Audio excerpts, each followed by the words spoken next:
আলহামদুলিল্লাহি ওয়াকাফা ওয়াসালামুন আলা ইবাদিহিল্লাযীনা ইসতাফা আম্মা বাদ। প্রিয় দর্শক শ্রোতা বন্ধুগণ, আজকে ২০২৪ সালের শেষ রজনী, 31st নাইট উপলক্ষে আমাদের দেশের কিছু যুবক তারা ইহুদি খ্রিস্টান তথা রোমান ক্যাথলিকদের প্রাচীন যে নওরোজ অনুষ্ঠান, কোনো বর্ষবরণ অনুষ্ঠান, সেটাকে অনুসরণ করে একটা ভিনদেশী এবং অনইসলামিক কার্যক্রমকে অনুসরণ করে আমাদের সমাজের কিছু যুবক তারা এই রাত্রে গান বাজনা, আতশবাজি, পটকাবাজি, তারপরে গান বাজনা সহ আরও বিভিন্ন পার্টি করে থাকে, বিভিন্ন আয়োজন করে থাকে। এই আয়োজনগুলো এমনিতেই আপনার ইসলাম বহির্ভূত এবং আমাদের দেশ এবং সত্তা, জাতিসত্তার যে সংস্কৃতি তার বিরোধী। আমরা ইতিহাস দেখলে দেখি যে প্রাচীন রোমানদের মধ্যে জালুস নামের একটা মূর্তি ছিল। সেই মূর্তির কাছে বা সেই দেবতার কাছে তারা বছরের শেষ দিনে তাদের প্রার্থনা করত যে এই বছর, বিগত বছরের কল্যাণ এবং সামনের বছর যাতে ভালো কাটে, সেজন্য তারা তার কাছে যে প্রার্থনা করত। তো সেখান থেকে সূচনা হয় এই বর্ষবরণ তথা যে নতুন বছর আগমনে কিছু একটা অনুষ্ঠান করা। তো ইতিহাস দেখলে আমরা বুঝি আসলেই এটা বিধর্মী এবং অগ্নি পূজারকদের একটি উৎসব, যা আমাদের সমাজে, মুসলিম সমাজে এখন ব্যাপকভাবে প্রচলিত হয়ে আসছে। প্রিয় দর্শক শ্রোতা বন্ধুগণ, আমরা এই 31শে ডিসেম্বরের ইতিহাস দেখি কয়েক বছর যাবৎ যে এর যে ক্ষয়ক্ষতি, এই যে বিকট আওয়াজ, বিকট যে শব্দ এবং গান বাজনা, হই হুল্লোড় যে পরিস্থিতি, এর মাধ্যমে সমাজের মধ্যে অশ্লীলতা, বেহায়াপনা ছড়িয়ে দেওয়া হয়।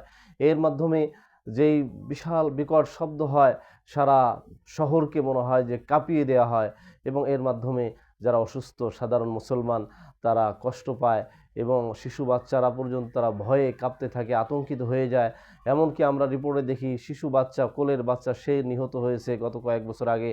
এবং গত বছর একজন মহিলার অনেক ধন সম্পদ, যেগুলো তার ব্যবসায়িক সম্পদ ছিল, সেগুলো ছাদের উপর ছিল, সবগুলো পুড়িয়ে শেষ করে ভস্ম করে দেওয়া হয় এই অনুষ্ঠানের মাধ্যমে। যাই হোক, আল্লাহ সুবহানাহু ওয়া তাআলা সূরা লুকমানের 6 নম্বর আয়াতের মধ্যে ইরশাদ করেন, ওমিনান নাসি মান ইয়াশতারি লাহুল হাদিস লিয়ুদিল্লা আন সাবিলিল্লাহি বিগাইরি ইলমি ওয়া ইয়াত্তাখিযাহা হুজুয়া উলাইকা লাহুম আযাবুম মুহিন।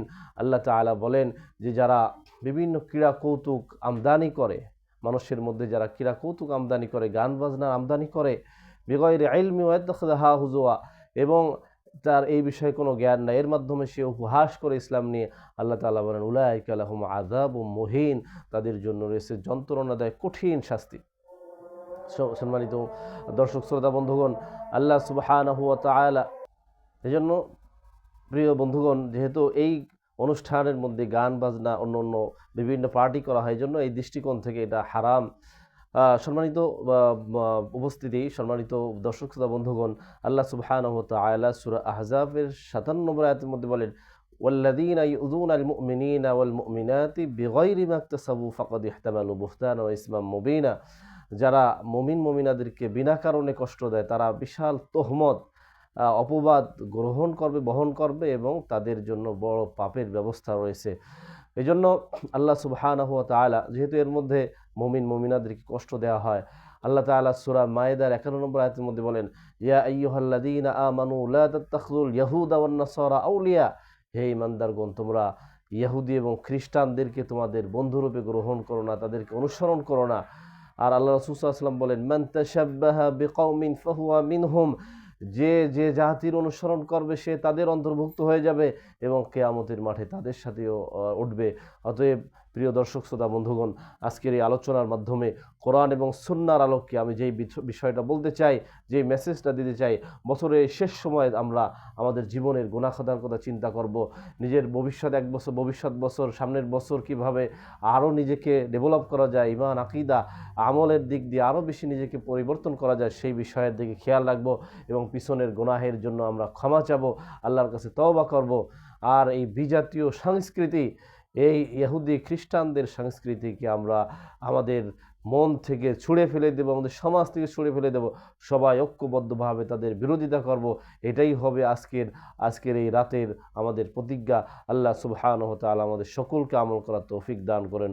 ওমা তৌফিক ইল্লা বিল্লাহ।